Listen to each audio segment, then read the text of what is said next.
We've all heard the saying to kill two birds with one stone. But today, I'm going to share something I picked up recently that helped me kill 4 birds with one stone. 4 nagging studio problems that I've had solutions for, but they weren't great solutions. But that's all changed now. If you are new here, I'm David Peters. I'm coming to you from my studio, Oak House Recording, in Pasadena, California. And today I want to quickly share my experience with this, the new Undertone Audio GB Tracker. In many ways, the tracker is just your standard direct box and reamper, but it does have some helpful twists. So this is not a sponsored video. No one asked me to talk about this. I'm just here to share something I like, made by people I like. And it is also not an in-depth audio demo video. We are not comparing Sonics today. As far as I can tell, this thing sounds great. Today is all about finding elegant solutions to common studio problems. Well, before we get into talking about all of my problems, let's take a quick look at this box to see exactly what we have going on here. At its core, the GB Tracker is a glorified direct box, or DI box. A DI box converts an unbalanced instrument level source, like a guitar or a bass, and it converts it into a balanced microphone level source that can allow it to be run greater distances, and then you can easily plug into a microphone preamp to set the level to be recorded. Now, the GB Tracker does not need to be plugged into a preamp because all of the amplification is actually done internally. So what comes out the back is a stronger, balanced line level source ready to be recorded. Now, this saves you from needing an extra preamp, which can be helpful. You can set the recording level here at the stepped input gain switch, much like you would on your preamp. Also, most direct boxes not only convert your signal, but also split the signal so that it can pass through and still be plugged into an amp. And this allows you to use an amp like you normally would while also capturing the direct signal coming out of the guitar. That comes out here. Now, ideally, you do not want anything to change the signal coming out of your guitar to your amplifier. And because the tracker has an input gain section, it also includes an output control that can undo, for lack of a better term, the gain settings at the input. The way this switch works is that whatever amount of gain you set on the input, you also want to set on the output. Doing this is easier than it sounds. Just match the number on the switches and you're all set. The other controls we have on the front are an input impedance switch for toggling between 1 mega ohms input impedance and 4.7 mega ohms, a source switch which selects between the main guitar input here on the front and the DAW input on the back if you want to feed this unit with a signal directly from your session. There's also a phase switch and a ground lift switch, both of which can come in handy solving common phase and noise problems. And then this little output over here that's labeled to satellite. This is the feature that makes the GB Tracker extra useful. You can think of it as another splitting of the signal that can take it to a third location, as long as you have this, the GB Satellite, which is simply a remote output for your signal. You can put it anywhere else in the studio. So, with that, let me tell you all about my problems.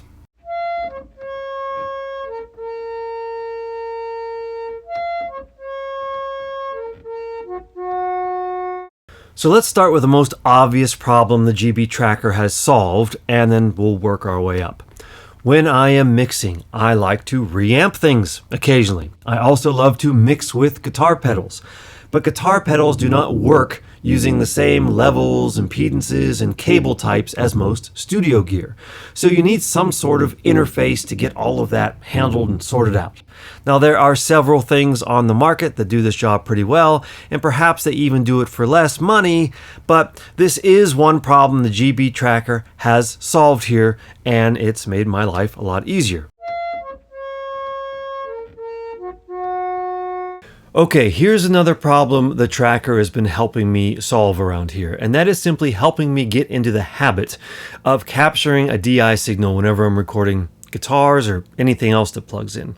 And it does that just by being really easy to use and making me feel safe that I'm not screwing with the tone or anything like that. And this has ended up being really important in several different scenarios. So let me just quickly paint a few pictures for you just to let you know what I'm talking about. The first thing is, lately I've been trying to record some of my own stuff, some of my own songs. And even after, decades of owning a studio, it is very hard for me to try to be both performer and engineer at the same time. As Ron Swanson would say, instead of half-assing two things, fool-ass one thing, right? So I tend to just plug the guitar into the tracker, capture the DI, get the performance right, and then I go dial in the tones later. So next thing you can think about is, what if a band comes in and they all want to track live that day, and you're 2/3 of the way through the session, everything's going great, but then all of a sudden a tube in the amp starts going bad. Now you really want to finish the session, but you can't finish it with that guitar tone, and there's no way you're going to come back in 2 weeks and set everyone else up again and dial in the exact same guitar tone and splice all that stuff together. It's not going to happen. But if you always have a DI signal recorded, you can keep capturing performances, and then once the amp is fixed, or once they bring back the pedal they forgot, or once the intonation on the guitar has been fixed, whatever the issue is, then they can come back in and we can just reamp that captured DI signal. So it's just as like a layer of safety.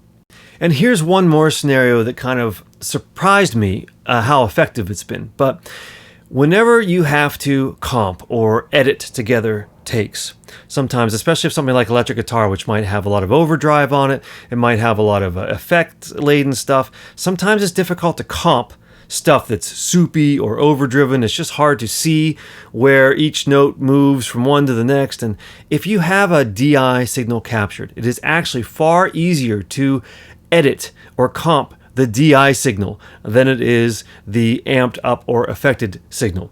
And also, not just comping, but if you have to go in there and make any kind of fix, maybe the notes are all good, but the guitar was a little out of tune on the best take. They just, they got the right take, but the G string was just a little flat. You can go in now with something like Melodyne, and because you have a very clean DI signal, it is much easier for Melodyne to read that signal, and you can just make tiny adjustments if needed. So having a DI signal has really helped pull me out of a lot of jams, just in editing and having to fix kind of unpredictable problems. To be honest, I wasn't even aware the number 2 was a problem, but now that I've been using the tracker, I wouldn't want to not have this option. And I'm talking about the ability to run your guitar into more than one amp at the same time. Now, to do this, you need this little add-on box that Undertone makes called the GB Satellite. So far, everything we've talked about can be done with just the tracker, or really any high-quality direct box and reamp box. But the Satellite is actually the magic of this system. The Satellite is like a little extension box where you can split off your DI signal and send it to an extra output. And you can even move that output to any other location you like. And you are not only limited to one satellite, you can daisy chain several of these things, maybe to different amps or to different places.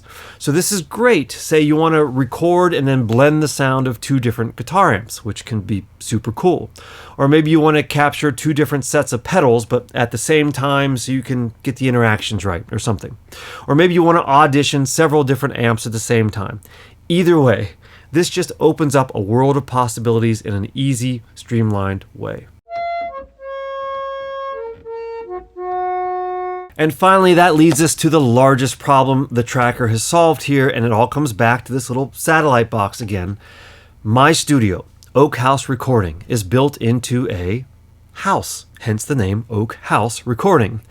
But while the house has been wired up and treated to be used as a studio, the floor plan was not purpose-built to be a studio. Now, I am lucky here. The living room makes an excellent-sized live room that can fit a full band, but the challenge is always isolation, especially isolating guitar amps. Now, I do have a really cool little isolation booth behind me here. It's probably a little blurry in the camera at the moment, but it is a little bit of a distance from the live room. So my old solution was simply to run a cable from the amp through the wall of the isolation booth into the hallway, down the hallway, and down into the live room. But that meant a pretty long cable run, which is not ideal, especially for electric guitars, right? And then I also often had to pull the guitar player closer to where the cable came out of the wall and away from where they would ideally want to be down in the room with everyone else. And this is why this little satellite box is so cool.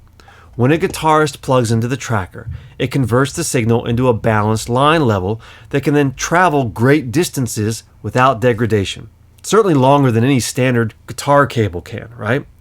So not only does that allow you longer cable runs between the player and the amp, but now I can use all the studio mic tie lines that are already built into the walls and the patch bay here in the control room to move the studio guitar signal anywhere I want it to go, which means I can have a player down in the live room while their amp is in the isolation box here with no need to run crazy cables through walls or anything like that.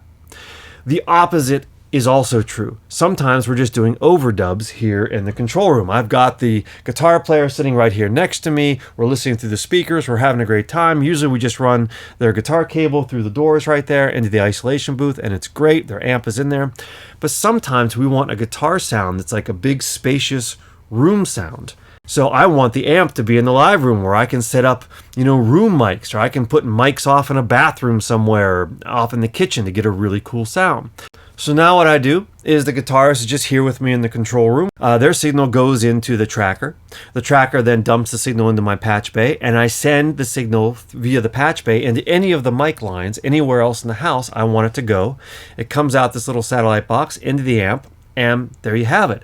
It's all an option now that gives me still a great tone, but total flexibility with this system. And that has been a massive game changer here. And that's probably the number one problem that this has solved. So there you have it. 4 birds, 1 stone.